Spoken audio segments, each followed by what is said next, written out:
பானிபூரியில் புற்றுநோய் உண்டாக்கும் வேதிப்பொருள் உள்ளதா? அதை பத்தி தான் நம்ம இப்ப பார்க்க போறோம். பூரியுடன் வழங்கப்படும் புளிப்பான நீர் பொதுவாக பச்சை நிறத்தில் இருக்கும். புதினா, கொத்தமல்லி, பச்சை மிளகாய் ஆகியவற்றை சேர்த்து அரைத்து புளி கரைசலுடன் சேர்த்து அதை தயாரிக்க வேண்டும்.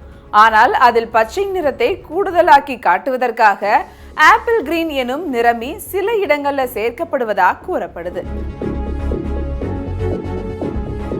1/4 லிட்டர் நீரில் சிறிதளவு கலந்தாலே மிக பளிச்சென பச்சை நிறம் கிடைக்கும்னு சொல்றாங்க. சிறிய பூரிகள் மொத்த வியாபாரியிடமிருந்து வாங்கப்படுகின்றன. வெகு சில கடைகள்ல மட்டுமே அவை புதிதாக தேவைக்கேற்ப தயாரிக்கப்படுகிறது.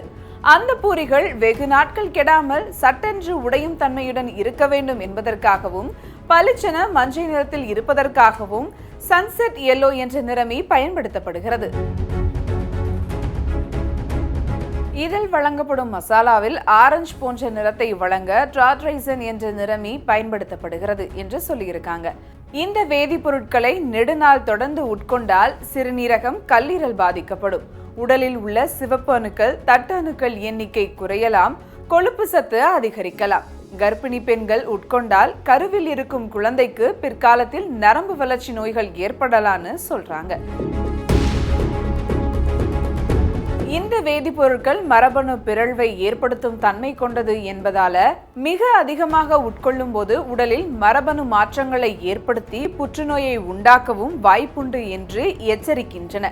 இனி பானிபூரி கடைக்கு பக்கத்துல செல்லும் போது ஜாக்கிரதையாக இருங்க.